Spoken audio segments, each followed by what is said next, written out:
Guys, welcome back to the study. This is Dheeraj Kumar. आज हम बात करेंगे इंडियन कोस्ट गार्ड की तरफ से बिग अपडेट क्या है। तो गाइस, कल जो मैंने एक वीडियो बनाया था असिस्टेंट कमांडेंट का जो वैकेंसी आया, और उसके अलावा हम लोग जेडीडीबी यांत्रिक के बारे में बात करेंगे 2022 के बारे में कि जो न्यू वैकेंसी जेडीडीबी यांत्रिक की कब तक आ जाएगी, और प्लस असिस्टेंट कमांडेंट की जो एलिजिबिलिटी से रिलेटेड बहुत सारे बच्चों को जो कुछ प्रॉब्लम आ रहा था कि सर बताओ इसके बारे में डिटेल में। कुछ लोग डिप्लोमा करके बैठे हैं वगैरह वगैरह चीज़ें, उनको क्लियर नहीं हो पाया। ठीक है, तो सबको व्हाट्सएप और टेलीग्राम पे समझाना पॉसिबल नहीं है। टेलीग्राम पे भी कुछ लोगों ने पूछा था, और कुछ लोग व्हाट्सएप पे, और कुछ लोग वीडियो के कमेंट सेक्शन में पूछ रहे हैं। ठीक है, तो मैं आपको इस वीडियो के अंदर पूरे डिटेल में बता दूंगा। बट इसको बताने से पहले एक बात मैं आपको बताऊंगा, अगर आपने नेवी एसएसआर डबल ए के लिए अप्लाई किया था और आपका एडमिट कार्ड आ गया, एग्जाम की प्रिपरेशन कर रहे हो, तो ऑब्वियसली आपको एग्जाम क्रैक करना होगा। और एग्जाम क्रैक करने के लिए एक इंपॉर्टेंट बात मैं आपको बता दूं इस वीडियो को स्टार्ट करने से पहले। ठीक है, तो इस बात को ध्यान से सुन लेना। डाउटनट ऐप ले आया है विक्रांत बैच, जहां नेवी एसएसआर और डबल ए के रिटेन एग्जाम की कराई जाएगी पूरी तैयारी। इस कोर्स में आपको मिलेंगे लाइव और recorded lectures, video solutions, class notes, daily homework, weekly mock test और बहुत कुछ। साथ ही यहाँ है भारत के सभी टॉप टीचर्स, और ये सब मिलेगा मात्र 1499 रुपीज़ में। डिस्क्रिप्शन बॉक्स में दिए गए लिंक पर क्लिक करके आज ही हिस्सा बने डाउटनट ऐप के विक्रांत बैच का, और कूपन कोड नेवी 500 यूज करके पाए 500 रुपीज़ का एक्स्ट्रा ऑफ, और लिंक इन डिस्क्रिप्शन। तो गाइस, अब हम बात कर लेते हैं कि पहले ये चीज़ जेडीडीबी की वैकेंसी कब तक न्यू वाली आ सकती है। ठीक है, कुछ लोगों का ये क्वेरी रह गया था कि सर कुछ तो बता दो कि न्यू वैकेंसी कब तक आ जाएगी, हम लोग प्रिपरेशन कर रहे हैं, आप कराओगे कि नहीं कराओगे। तो पहली बात तो ये कि मैं न्यू वैकेंसी की तैयारी कराऊंगा, बहुत जल्द कराऊंगा। ठीक है, और ये वैकेंसी कब तक आएगी, तो कुछ लोग पूछ रहे दिसंबर तक आ सकती है, नॉट श्योर। ठीक है, दिसंबर तक इस चीज़ के मतलब ये श्योर नहीं है कि दिसंबर के एंड तक आए, बट एक चीज़ हाँ, जनवरी मिडिल तक आ सकती है। ठीक है, मिड जनवरी तक आपकी जो नेक्स्ट इनटेक की जो है ना नोटिफिकेशन आपको देखने के लिए मिल सकती है, तो आप बिल्कुल भी टेंशन फ्री हो जाओ। ठीक है, तो बशर्ते कि आप देखो वैकेंसी की टेंशन मतलब जेडीडीबी की वैकेंसी आएगी जैसे अभी तक आते रही है।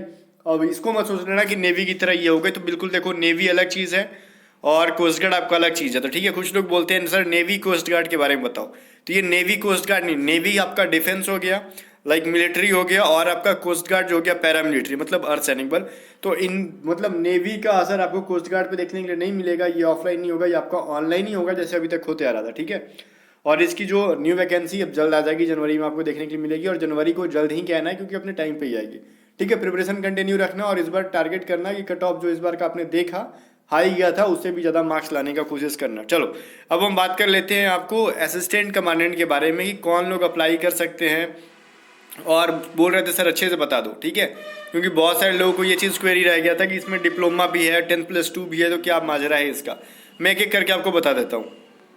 तो कोस्ट गार्ड असिस्टेंट कमांडेंट की जो नोटिफिकेशन आई है 4/2/2022 बैच के लिए, अगर आपके पास ये पीडीएफ नहीं है तो टेलीग्राम ज्वाइन कर लो। टेलीग्राम चैनल पे सर्च करना, टेलीग्राम पे सर्च करो @A to Z स्टडी। ठीक है, आपको वहाँ पे A to Z स्टडी नाम का एक चैनल मिल जाएगा जहाँ पे मोर देन 10,000 स्टूडेंट्स हैं, 10-11 हज़ार बच्चे हैं, वहाँ पे उसको ज्वाइन कर लेना A to Z स्टडी को। बाकी मैं लिंक भी आपको डिस्क्रिप्शन में दे दूंगा। ठीक है, तो टेलीग्राम चैनल पे आपको मतलब ये पीडीएफ मिल जाएगी, और इस पीडीएफ में दे रखा है साफ साफ ये कोई डीबी के लिए नहीं है और जीडी वो नहीं है। कुछ लोग ना देखो, एक चीज़ मैं आपको समझा रहा हूँ यहाँ पे देखो, कहीं कहीं ना जनरल ड्यूटी को जीडी अगर मेंशन कर दिया गया, देखो ये रहा कि ये जीडी दे रखा है। ठीक है, तो कुछ लोग समझ रहे ना कि ये जीडी वो वाली है जो कोस्ट गार्ड जेडीडीबी यांत्रिक जो नाविक वाली आती है, वो वाली नहीं है। नाविक जीडी नहीं है ये। ठीक है, तो ये जीडी अलग है और वो वाला जीडी अलग है। ये असिस्टेंट कमांडेंट के लिए है, गैजेट ऑफिसर के लिए है। ठीक है, तो ये चीज़ जो है अलग है, और वो जो जीडी नाविक पोस्ट के लिए आता है वो अलग है। ठीक है, जीडी जब बोलते देखो, अभी जीडी का मतलब हो गया ग्राउंड ड्यूटी,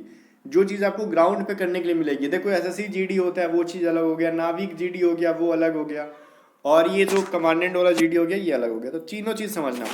अगर आप देखो ध्यान से सुन लेना, अगर आप जीडी के लिए अप्लाई कर रहे हो, कौन सा GD, AC GD assistant commandant GD, तो आपका डेट ऑफ बर्थ तो यहाँ पे क्लियरली है, जिसको प्रॉब्लम है वो यहाँ पे प्रॉब्लम है उसको। और एक चीज़ हाँ, कुछ लोग कह रहे थे ना सर मैंने बीएससी कर लिया, मैंने वगैरह वगैरह चीज़ें कर ली, तो मैंने ध्यान से समझ लो क्या क्या करना होगा आपको। इसमें ग्रेजुएशन में क्या दे रखा है, candidates who have passed bachelors degree from any recognised university with the minimum 60% marks in aggregate. ठीक है, फर्स्ट से लेके जो भी आपका फाइनल सेमेस्टर था, आपको उसमें 60% आपको मार्क्स होने चाहिए। कुल मिला के देखा जाए आपका यहाँ पे फाइनल ईयर का मार्क्स 60% होना चाहिए। ठीक है। और यहाँ पे देखो एक जो है ना देखो आप किस चीज से हो, साइंस से हो, आर्ट से हो, यहाँ पे मैटर नहीं करता। क्या यहाँ पे मेंशन कर रखा है क्या कि bachelor degree in science, bachelor degree in वगैरह वगैरह चीज कुछ भी दे रखा है नहीं ना। तो आपका ग्रेजुएशन में कुछ भी चलेगा यहाँ पे, बशर्ते कि एक चीज ध्यान देना, ठीक है। और एक चीज देखो, एक चीज यहाँ पे आपको प्रॉब्लम आ रही होगी, मैं बता दूं आपको। ये जो यहाँ पे बीई बीटेक लिखा हुआ है तो कुछ लोग सोच रहे होंगे जो बीटेक किया वही अप्लाई करेंगे।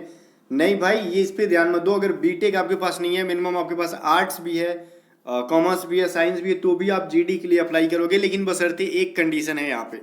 दूसरा कंडीशन देख लो क्या कह रहा है, mathematics and physics as subjects up to intermediate.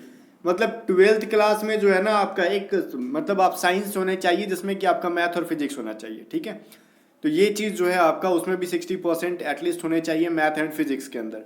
तो ये चीज़ इंपॉर्टेंट है फॉर जीडी, ठीक है। तो ये चीज़ समझ लेना। और 10+2 में आपका जो होना चाहिए, तो आपको यहाँ पे क्लियरली दिख ही गया। और ग्रेजुएशन किसी चीज़ से हो, आपका साइंस में ही, और साइंस में बायोलॉजी वाले नहीं, मैथ वाले अप्लाई करेंगे। अब देखो कुछ लोग कह रहे हो ना कि जिसका ग्रेजुएशन में 85% है उसके एडमिट कार्ड आएगा। देखो मैं बता दूं, इसके लिए मैंने एक टाइम अप्लाई किया था ग्रेजुएशन के बाद, बट मेरा सेंटर बहुत दूर था, वेस्ट बंगाल में, तो मैं एग्जाम देने नहीं गया था। तो एक चीज़ मैं बताऊं, मेरा 85% नहीं था, 80% भी ग्रेजुएशन में नहीं है, मेरा 70% भी ग्रेजुएशन में नहीं है, फिर भी एडमिट कार्ड आया था। मैं साइंस से हूँ। कैसे आया था मैं आपको बता दूँ। देखो ये मेरा अराउंड 68% के आसपास है ग्रेजुएशन में, ठीक है। इतना मैं बता रहा हूँ आपको, ग्रेजुएशन में जस्ट 68% है, फिर भी मेरा कैसे आया था। 12th का जो मैथ एंड फिजिक्स का स्कोर देखा जाता है, मोर देन 70% था मेरा मैथ में भी और फिजिक्स में भी 12th में, ठीक है। तो यही कुछ 76 था मैथ में, और फिजिक्स में 71 या 72 ऐसे करके, 71 ही है। तो ये मैथ और फिजिक्स में 70% से ज़्यादा है, जिसकी वजह से मेरा ग्राउंड ड्यूटी के लिए एडमिट कार्ड आ गया था, ठीक है। तो एडमिट कार्ड के लिए यहाँ पे आपको लोग डराएंगे कि आपका 85% है अगर, तो ही आएगा ग्रेजुएशन में, ऐसा कोई बात नहीं है। आप ग्रेजुएशन में 60% भी है सिर्फ आपका, एग्जैक्टली 61% भी है तो चलेगा, और साइंस से हो तो और भी बढ़िया है, ठीक है। और यहाँ पे बट 12th में आपके मैथ और फिजिक्स में जिसके ज़्यादा स्कोर होंगे उसी को बुलाया जाएगा, इतना समझ लो, आपकी स्टेट में, ठीक है। अगर आपके स्टेट में कोई ऐसा बंदा है, देखो मैं बता दूं, हमारे स्टेट में बिहार में जो है ना, तो जब मैंने अप्लाई किया था तो मेरे ईयर में लोगों का फिजिक्स में बहुत घटिया स्कोर आया था। मैं बता दूं 2015 वाले 12th क्लास में, ठीक है। टू इंटरमीडिएट, हमने इंटर की फाइनल एग्जाम दी थी 2015 में। तो उस टाइम 12th में फिजिक्स पे स्टेट बोर्ड से खराब रिजल्ट आया था, फिर मेरे टाइम पे मेरा उसमें अच्छा स्कोर आ गया था, ठीक है। तो जो भी है, तो अपना देखना कि आपका फिजिक्स और मैथ में अगर अच्छा स्कोर है 12th में, तो आपका एडमिट कार्ड आ जाएगा। और ग्रेजुएशन के स्कोर पे नहीं, आपका देखना, मैं इस चीज़ की गारंटी दे रहा हूँ, फिजिक्स मैथ अच्छा होना चाहिए स्कोर, भले आपको समझ में कैसे भी मार्क्स लाए हो, नो मैटर, ये मैटर नहीं करता, डजेंट मैटर। आप चोरी करके लाओ, क्या करके आओ, आपका एडमिट कार्ड आ जाएगा। आप एग्जाम होगा, एग्जाम के लिए ही आपका एडमिट कार्ड आता है आपको परसेंटेज बेस पे, और ये जनरली देखा जाता है आपका 12th का जो है उसमें फिजिक्स और मैथ हाई होना चाहिए जीडी के लिए, ठीक है। और मैं उम्मीद करता हूँ कि मैंने बहुत ज़्यादा बोल दिया इसके बारे में। ऑब्वियसली मेरे पास कोई ऐसा बंदा नहीं है जो कमर्शियल पायलट के लिए मतलब अप्लाई करेगा, क्योंकि उसके पास ये सर्टिफिकेट होनी चाहिए, ठीक है, लाइसेंस होना चाहिए कमर्शियल पायलट का। तो मेरे पास कुछ ऐसा सब्सक्राइबर है नहीं, तो उसके बारे में डिटेल में जा नहीं रहा, ठीक है। अब यहाँ पे टेक्निकल इंजीनियरिंग से लेकर रिलेटेड क्वेश्चन आ रहा था बच्चों का। देखो ऊपर में दे रखा है इंजीनियरिंग, ठीक है, और सेकंड नंबर पे दे रखा है ना यहाँ पे कि at least 60% marks in aggregated physics and 12th और year of diploma courses with aggregate 60%। तो कुछ लोग जिन्होंने बीटेक नहीं कर रखा है, वो सिर्फ उन्होंने डिप्लोमा कर रखा है, मोर देन 60% है, वो लोग बोल रहे हैं कि अप्लाई करें। नहीं, ये 1 और 2 का मतलब ये होता है इसमें कि आपके पास 2 कंडीशन होने चाहिए अगर आप टेक्निकल इंजीनियरिंग इलेक्ट्रिकल के लिए अप्लाई कर रहे हो। तो पहला ये कि आपके इंजीनियरिंग में 60% स्कोर होने चाहिए, ठीक है। और 3 साल के इंजीनियरिंग के साथ साथ आपके पास या तो 12th होना चाहिए, या फिर आप डिप्लोमा कर रखे हो 12th के जगह पे, ठीक है। तो ये फिजिक्स मैथ वाला जो 12th है ना साइंस का, फिजिक्स मैथ से 12th हो या फिर डिप्लोमा, इन दोनों में से कोई एक हो तो आप चलोगे, ठीक है। बट आपके पास 3 साल का बीटेक के अलावा ये चीज़ होना चाहिए आपके पास, ठीक है, दोनों। तो समझ गए ना, 12th में डिप्लोमा हो चाहे 12th कर रखे हो, आपने इंटरमीडिएट साइंस से कर रखा हो फिजिक्स मैथ से, इन दोनों में से कोई और रहना चाहिए, और साथ में आपके पास इंजीनियरिंग होना चाहिए। मतलब आपने अगर ग्रेजुएशन नहीं किया है इंजीनियरिंग में, सिर्फ आपने डिप्लोमा कर रखा है, तो आप इसके लिए अप्लाई नहीं कर सकते। बस यही सबसे ज़्यादा इंपॉर्टेंट था जो बच्चों को नहीं समझ में आ रहा था। आई होप कि सब कुछ समझ में आ गया। और ओबीसी को यहाँ पे 3 साल का रिलैक्सेशन मिल जाएगा, SC ST को 5 साल का, ये सब चीज़ मैंने बता दिया था आपको। और अपना सर्टिफिकेट वगैरह सब कुछ बना लेना आप लोग। बाकी सीट वगैरह भी मैंने पिछले वीडियो में डिटेल में बात कर लिया था। आई थिंक कि अब कहीं से भी कोई भी डाउट आपका नहीं रह गया होगा। बाकी जो भी डाउट है कमेंट सेक्शन में पूछो, बशर्ते वो चीज़ पूछना जो चीज़ मैंने इसमें नहीं बताया। और हाँ, एक चीज़ अप्लाई होगा 6 दिसंबर से 17 दिसंबर के बीच में, तो आप वेट करो। और कोस्ट गार्ड की साइट भी यहाँ पे है, joinindiancoastguard.gov.in, ठीक है। तो सब कुछ मैंने बता दिया, वेट करो 6 दिसंबर का। और बाकी मिलते हैं नेक्स्ट डे में, तब तक के लिए चैनल को सब्सक्राइब कर लेना, टेलीग्राम चैनल को ज्वाइन कर लेना, वीडियो को लाइक करके शेयर कर देना।